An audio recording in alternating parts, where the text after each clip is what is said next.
that cultural exchange is really important to our students, and trying to bring that failure as learning, because you've tested a hypothesis and something didn't work, and that's fine. You build a new one. So trying to bring that into the forefront of our students' experience to give them that capability, I think, is important. So raising their ambition, what is possible, learning from failure is really critical. That was Mary Ryan, the Vice Provost for Research and Enterprise at Imperial College London. We had an awesome conversation about the role that entrepreneurship can play in student success. We talked through the events and programs they run and their key spaces like their enterprise lab. Mary also shares her lessons learned and advice for institutions trying to embed entrepreneurial skills into their culture and curriculum. So much of this conversation took me back to my time at MIT with its culture of making, testing, failing, learning, trying again. I really hope you enjoyed as much as I did. Let's dive in.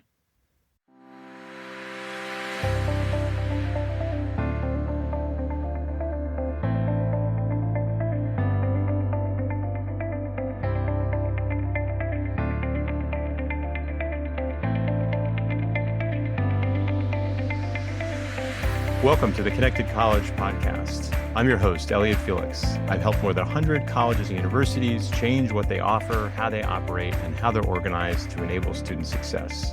And if you're a leader in higher ed and you think that the silos and separations get in the way of student success, then this podcast and my book, The Connected College, are for you. We're here to learn and work together to bust silos, question tradition, and forge partnerships so that students feel connected to their college, their community, their coursework, and their careers. Welcome, Mary. I'm so excited about our conversation on entrepreneurship and the role that it plays in student success. Thank you. I'm really excited to join you and have this conversation. Tell us a little bit about what you're up to. So my role here at Imperial is Vice Provost for Research and Enterprise. So that is 80% of my role. I'm also a professor in the materials department. The Vice Provost role involves everything at the Imperial ecosystem, from kind of making sure we have the right kind of environment that our community feels empowered and able, and have the right facilities and infrastructure to do their best fundamental research, to thinking about where interdisciplinarity fits in our system, and anything that sits above the departments, those strategic initiatives sit with me. And then on the enterprise and entrepreneurship side, it's how, at least one of the mechanisms of how we drive impact through all that work. So IP, licensing, startups, engagement with corporate partners, that whole pathway, if you like, from idea to changing something in the world is joined up under my portfolio. So I like to say it's the best job at the university, and I think I'm probably right. That sounds pretty amazing. And going from fundamental to applied research and idea to impact is quite the fulfilling spectrum. How did you get started in higher ed? How did you find your way to that best job at Imperial? Best job at Imperial. Completely unexpected. I always think at some point I should create some revisionist history that I had a great plan, but of course, it was all planned. I'm sure. I had a random walk through academic life, and in fact, I probably, before I joined Imperial, and if you'd met me, I was a staff scientist at Brookhaven Labs in the US, so Department of Energy lab. I would have said that I didn't want to go work in a university, that I was very happy in a lab setting, doing my own research, having my own smallish group, and the freedom that the national lab system gives you. And then I guess you get to a point where there are different things you want to do. There are opportunities presented themselves. The job was advertised at Imperial. I applied for it, almost thinking I don't want it. But then as soon as I came here, there's a very dynamic atmosphere at Imperial. The STEM B only university. So we have 4 faculties: natural science, engineering, medicine, and a business school. So it has a very unique flavor, I think, of how we work. It's very outputs and impact focused as an organization. I think some of that comes from how it was founded. At least from a European context, it's relatively young. Which is 100 years, 200? It's about no less than 200 years. So that after the Great Exhibition of 1851, which was the World Trade Fair, Prince Albert created the Albertopolis system here in South Kensington. If any of your listeners have been to South Kensington, they might be to the Science Museum or the Natural History Museum, Victoria and Albert Museum, the Royal Albert Hall, and the 3 science colleges were created, and the Royal School of Mines, the City and Guilds College, and the Royal College of Chemistry. In 1907, they merged to form Imperial College, so we were only officially founded in 1907. So I'd like to think we're still in startup mode, right? Which I think says something about how we operate as an organization. But the founding charter of Imperial was, in a somewhat understated way, was to be useful. So that is our mission, to do excellent research, excellent education, but it's fundamental to our ethos and how we still operate. And you kind of get a sense of that when you're here. It's very much, that's brilliant work, great contribution to knowledge. Of course, that's important. And then, so what? What are you doing with it? So that kind of permeates here, and it's quite sticky. Lots of people staying here for quite a long time. I went to MIT, and it feels akin Similar to that ethos in terms of the, our motto was mens et manus, mind and hand. And it was, it was about translating things into usefulness and impact. And I love the journey from Brookhaven National Labs, great work there, and also great town. That's spent the first 3 months of the pandemic in Brookhaven, actually. So, away from the reactor. But I did miss having a synchrotron just across the car park. Yeah, I mean, you got to have a synchrotron nearby. You've got to have a synchrotron in your backyard. That I did. That's why I missed that. But otherwise, I think it was a good move. And of course, I still have collaborators back on Long Island. You defined success in a way in terms of like taking the idea to impact and being useful. I'm interested to, can you take that down to the level of the student? If that's how Imperial is successful, how do you define a student's success within that? I think it's easy to define what you might call activity or assessment-based success. How well did the class do? How much knowledge did they gain? All those things are important. I think I would like to define the success for each individual student as a way of thinking that we've given them. And I think that means a few things.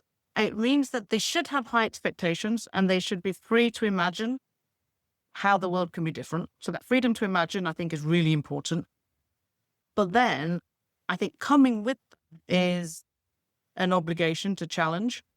Right? This is how we think things should be done or are being done. We should always challenge that. Some of that challenge will be in, deep scientific rigor. Some of that challenge will be, well, there's a different way to do this thing. And some of that might then lead into entrepreneurship. Both of those two kind of ways of thinking, we should also have given them the skills to do something about it. Right? So there's a way of thinking and there's a skills base that they need to have if they're actually going to go out and change the world. It's quite a high ambition that we'd like for our students, but it's in each of us, I think, to do something transformative. So if students come away with a way of thinking and a way of doing and the skills to make it happen and a way of reimagining how things could be, then that's success. I love it. Correct. I know you wear multiple hats or your hat has lots of things under it, but on the enterprise entrepreneurship side of things, how do you see all those entrepreneurial activities playing a role in student success? It definitely provides a way of thinking that is different to what you will get in your regular, normal academic curricula. So one of the things that is a little bit different about Imperial's entrepreneurial system is that we have a centralized facility, if you like. We call it the Enterprise Lab. It's our entrepreneurship center for students, and it sits outside of all of the departments, accessible by all of our students. And it's sector agnostic, and it allows our students to access a space that is a different kind of space. I mean, it literally is a physically different kind of space, but it's also a different kind of space in terms of how people can go there and engage. It's entirely extracurricular, but more than a quarter of all our students actually go and do something, one of the activities with the Enterprise Lab. So it's increasingly, we are hearing from our undergraduates when they arrive, why have you chosen to come to Imperial? A lot of them will say, because we've heard about all the great entrepreneurship programs, we've heard about the Enterprise Lab and what you can do there and how that facilitates this entrepreneurship journey. And some of the outcomes of that are just the students will come and they'll learn something new. They will go through maybe one of our programs. And that will be it, right? They don't necessarily launch a product or a startup or take it further, but they've had that experience, and that entrepreneurial thinking feeds into how they approach some of their other work. Some of them go through many of our program journeys and end up with successful startups. It's got quite an Imperial flavor, if you like, and you'll recognize this if you've also got an MIT flavor, is that we also embed in those programs the need to be evidence-based, right? So how do you take evidence around your product, evidence about the market, evidence about the global trends, how different venture products work, to that kind of more technical side of Right. entrepreneurship. Not just It's arm very waving much and not hot, just arm hot waving. decks. And we want them to approach, I guess, and anything they do actually, but definitely feeding into the entrepreneurship space, that they should be testing a hypothesis, not just I've got an idea. Okay, your idea is a hypothesis. How do we turn that into something real? What does that mean? What does that mean in terms of designing the experiments or designing the pathway? And what do you learn on the way? So that, I think, is a particular That's great. flavor of how we think about it. Give us a flavor of some of these extracurricular programs, how students learn how to come up with a hypothesis and test it using evidence. There's multiple different events and programs that are running throughout the year. And we like to say that the students can, either come with an idea, come with a product, or just come, right, to the event. We run a whole bunch of hackathons where we might have a specific theme, and we put teams of people together where we deliberately mix people from across the university with a specific challenge. Sometimes people will just want to come and explore in their own space, and then we might partner them with one of our entrepreneurial team or fellows and just help them get into a space where they can think, because they just want to know, how do you start to have those ideas? And then once they've got, either as an individual or as a group, that their idea, some of them will have already a product and a prototype that they've been thinking about. And we'll talk a little bit about how we enable that kind of physical prototyping. There are typically something like 4 to 8 week programs that we run them through, right? In terms of, okay, this is how you start to think about your particular sector that you're in. And recognizing there are 2 types of information they need to have, or skills they need to have. Some of them are completely sector agnostic, because they're the kind of skill everybody needs to have about collecting evidence, doing a pitch, talking to investors, they're building a team. And then there are very sector specific challenges. So if you're in clean tech, there'll be a set of regulations, a set of policies, different markets, different potential access to capital in different parts of the world. So there's this kind of underpinning platform and then pillars that are sector specific that we also walk them through. And we do this partly with the Enterprise Lab, but also with some of our academic community. In the business school, we house an institute called the Institute for Deep Tech Entrepreneurship. And what happens in that program is how you get to think about value inflection or investable inflections, right, in an entrepreneurial pathway. So that kind of thinking as well. It's not just, I'm trying to make my product better. Actually, there will be a point where your product suddenly has a threshold in its incrementalism doesn't work. Incrementalism doesn't work. But it's very hard if you're just sitting down and haven't thought about this before, to understand where they are, right? So what is the killer demonstration or the killer piece of experimental you might need to get you to that point, right? So the multi-touch screen that's going to kill your keyboard, That's right. So finding those moments in the pathway, and that's, I think, a really, really important part of setting your hypothesis, right? Your hypothesis should be to test those pieces. On one hand, it's interesting because it sort of it's almost natural because it feeds into a way of thinking when you've got a STEM-based organization, but it's in a way that is counter to how they've been trained to do things. So I think it's quite an important way that we teach this. We've got, I guess, in the Enterprise Lab, there are 20 different programs that our students can go through, different venture catchers. Problem challenges where we have a big prize at the end. That's a investment opportunity, to mentoring programs, to, again, specific shorter courses where they're about regulation or legal advice or mentorship. I could keep talking, but I'll stop there. Did I hear you correctly that you mentioned this sits kind of across or alongside your schools, so it's program or sector agnostic, But did you also mention that it's entirely extracurricular? Why aren't people coming there because they're taking a business planning course for credit, for instance? Well, they could be doing that as well. Oh, When we set up the enterprise lab, though, the thinking was that as soon as you give students credit for something, it changes their motivation. interesting. Right. So there's always this balance, I think, because there is, for me in particular, I would love all of our students, and we will be getting to this point in the next couple of years, to have a level of entrepreneurial skills. Right? They don't have to be entrepreneurs, but they should all have a set of skills. But if it's for credit, your motivation is very different. Your teamwork is very different. Your outputs may well be different. So it was really to capture this bottom-up desire that we knew that was in our community and enable them to just bring their own ideas and be fully self-motivated. And it's been extraordinarily successful. That's really interesting because it does run counter to where a lot of progress is being made in student success, like in terms of integrating things into the curriculum. Like if I think about career exploration, the broken paradigm for that is you go to the career development center in spare time that you don't have. And so now people are saying, okay, we need career development, career exploration as a 4-credit course early in the curriculum that helps students find and explore potential career paths, and then gives them a way to apply what they're learning in the classroom. And it's kind of solving sometimes an equity issue, sometimes a focus issue, sometimes a time issue by integrating one into the other. But what you're saying is you might kill it if you do that, and you kind of have to keep it. You might lose the special sauce if you don't keep it separate. I think there is a risk of that.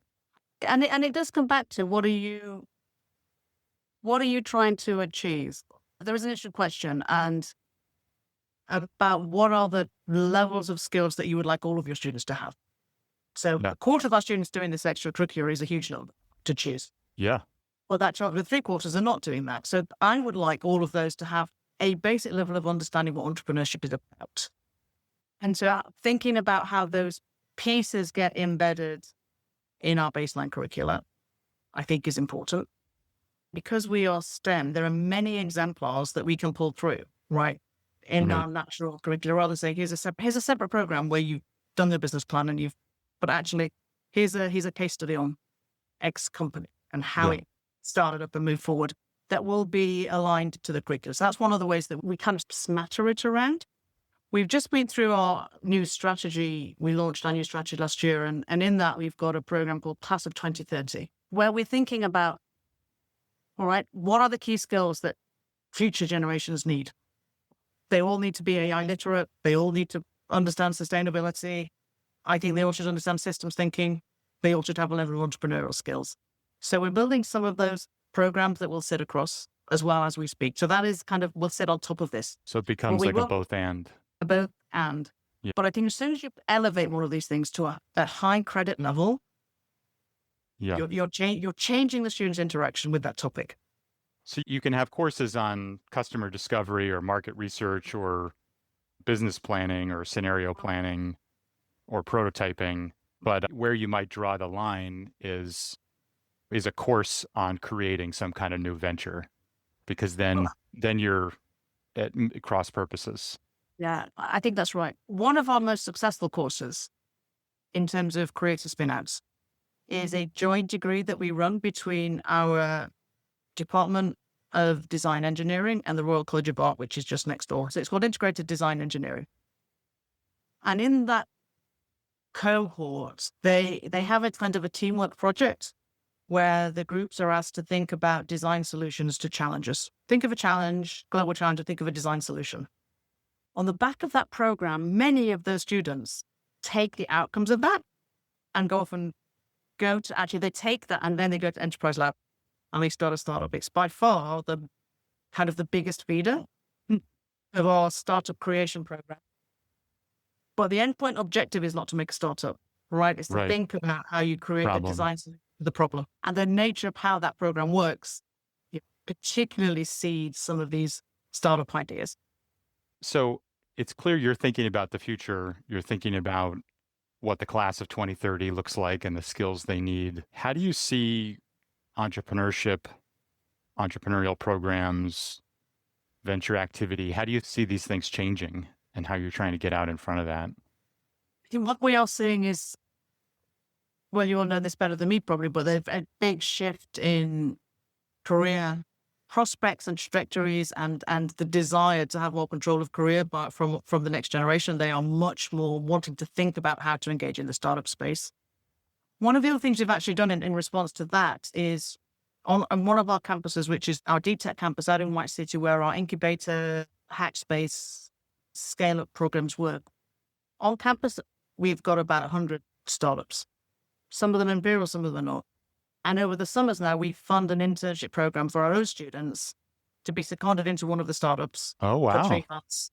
So for many years, we've done, undergraduate research opportunities, going to a lab. So this is the startup equivalent of that. And we've done it 2 years now. First year was a little bit, nobody quite knew. What does this mean? Will it work? The startups loved it because they get a pair of hands for the summer. Yeah. And the students loved it because it was a very different environment and they got a taste of that. So we're gonna try to scale that up over the next year. But increasingly, we are finding our students wanting to know about it, seeing that as a career option for them. So it's probably just as many now as would say, well, I'm going to go work, I work in industry, or I'm going to go work, many will work in a bank, finance, because we're STEM people. But it's becoming really at the forefront of a large fraction of our students' ambitions. Startup internship program is so smart because it's often it's not the startups, it's the end ups that have the infrastructure to create a formal internship program and to create a good experience that's mutually beneficial. So giving a little structure to that so a bunch of small organizations can do it, I think is really awesome. And at the end of the summer, we have a day where each of the interns presents what they've done with the startup, and they have like a celebration, but that then also brings the startups together, right, to create. Yeah, they probably get some ideas from each other and share resources. Fascinating. So whether it's through your 4 to 8 week programs, the events, the hackathons, the internships, can you talk a little bit about some of the skills, some of the outcomes, some of the takeaways that students get? There's one other thing I would just say that we've been doing in the last few years that is also really important to the entrepreneurial training, which are 2 things. One is we've been doing some venture treks to the US. So taking some of our student startups, we took some to New York during Climate Week. We took some to the Bay Area. We've got an Imperial office in San Francisco. So having a hub there where we can think about facilitating those exchanges. So that's one global piece that we do. The other thing we do is we have a global hackathon where we bring together a bunch of our students from TU Munich, who are one of our key strategic partners, and the University of Ghana, where we also have another hub. And that different international dynamic in terms of the way different cultures also think about entrepreneurship and think about ideas for challenges, they've been really important in giving a bit more of a global perspective. What you also see when you take students from Europe to the US is it raises their ambition because they have a much bigger sense of what's possible, because the environment is so much, I guess, more conducive from a venture capital perspective. And the culture is again more advanced, I would say, if this is not a conflation of terms or a contradiction in terms. The culture is more accustomed to allowing failure. Right? And so what you find in Europe is you will have people that have one startup and then if it fails, they go, oh. Whereas in the US, it's almost, well, this is my 4th startup, all the others failed, and that's great. Yeah. And so one of the pieces that gives them is I feel a different insight into the benefits of failure. So what do you take away? How is that a learning moment rather than a crushing moment? Right. So that cultural exchange is really important to our students, and trying to bring that failure as learning, because you've tested a hypothesis and something didn't work, and that's fine. You build a new one. So trying to bring that into the forefront of our students' experience to give them that capability, I think, is important. So raising their ambition, what is possible, learning, from failure is really critical. I think for some of the things that I think are key takeaways that I know our students get from the program are things like the importance of flexibility, the importance of understanding where the opportunity is and being prepared for it. You can't necessarily, there's all kinds of terrible metaphors about making your own luck, but being Chance prepared favors the for prepared mind. Correct. But having that confidence, but also preparedness to take those opportunities, I think that's really important. The other thing we find is a really clear characteristic of our successful student entrepreneurs is just being really open to coaching, open to learning, and recognizing that there's a wealth of expertise and opportunity and advice around them, and soaking it up, right? And continuing to seek out that learning. So I think being always open to advice, finding the things you need to learn and keep growing is a really key characteristic. I'm not sure you can teach that, but it's something that we notice. And the team of the Enterprise Lab have done an amazing job of creating a culture where students that go through the program really help each other. And then after they graduate and move on, they still come back and help and mentor and support the next generation.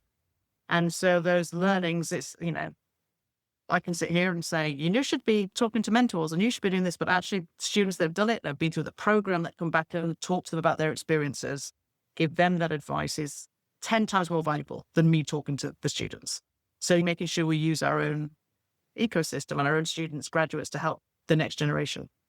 I love all the things that they take away. They've got this ability to imagine, the skills to do it, to challenge things. They've got raised ambition. They've got global perspectives. They've got membership in a network, connections to mentors, and they've got a different perspective on failure and learning from failure. Is prototyping, is seeing that failure, is that part of it? Sometimes it is, and sometimes it's just the ability to go and make the thing you've imagined. Yeah. Right. So we've created back to being useful, right? Back to being useful. So we have a really super busy. We have a hack space out on our White City campus. Again, that's accessible for all our students. And there are the things you would expect in there. Lots of 3D printers. Of course, all our students can do CAD, so they just design the thing they want to print and they print it. But we also have, and I'm going to use the expression old school, which is probably not the right one, but blades and drills and saws and drill, the kind of proper woodworking and metalworking. But then we also have some things that are a little bit different. So we have both a chemical and a biological hack space. The biological one is pretty unusual, and the health and safety, getting that right around that was a bit of a challenge setting it up, but it, allows that much more. Go play with the virus. Yeah. Go play with, we run it very carefully, but having access to some of that stuff for our more advanced students is a massive benefit. But then we also have found increasingly requests from our students for what you might describe as kind of traditional crafts. So we've just installed a new sewing room with sewing machines and, people making new fibers and people wanting to test new ways of making fabrics from artificial materials. So that kind of marriage of kind of the craft and the high tech under one roof is a really exciting place to be. It's like digital, physical, analog, all of old that. school, new school, all coming together. And on the side of that, we've got that building there, there's something called the Makerspace, which is a smaller version of that, which has, some prototyping facilities that is for the local community. So high school kids can come in and use our 3D printers if they've also got an idea and they want to do something. That community engagement and trying to think about how you push out some of that thinking and skills into the high school before they even think about going to college is part of that whole space. Very cool.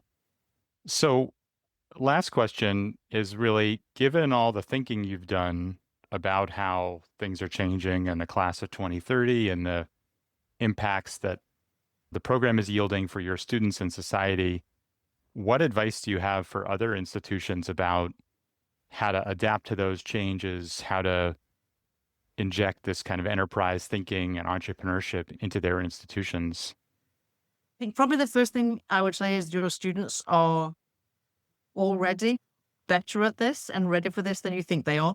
And a lot of what is needed is that space and flexibility and support to be able to take that step. I would say building programs where people can see how they access specific types of skills and training, especially when you're first starting up, trying to build this ecosystem. It can just look like a rather complicated space to access, right? So how do you think about what are the different demographics you want to bring in? Right? You talked about equity earlier. We run a very specific program for women entrepreneurs because looking at evidence, you can see massive underrepresentation. So by calling out a very specific program, we gave access to a certain demographic of people who previously would have gone, actually, no, that's not for me. So thinking about who you want to encourage in and making it as easy as possible. The space is really important for that, right? The space has to be welcoming and not feel like you're coming into an exam. The staff, you have to hire the people who are passionate about it. Right? It's a lot of work to build a program like this and to keep it running. The people with the right skills and the right passion are absolutely critical. Get the people in, and then you will build it, and the students will come, and then you'll be saturated. You have to build a bigger program, which is where we're constantly now thinking, how do we expand some of these activities so more of our students can access it? A nice problem to have. Well, Mary, thanks for all your insights and how you take ideas to implementation and how you're useful in the world for students and society. Really inspiring stuff. Thank you for having me. Great conversation. Thanks for listening to the Connected College podcast. Subscribe to my Connected College newsletter at elliottfelix.com for insights and excerpts from my book, tools you can download, and special offers.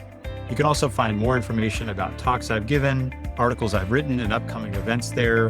And please support the podcast by rating and reviewing it wherever you're listening. Let's create connected colleges where students will succeed.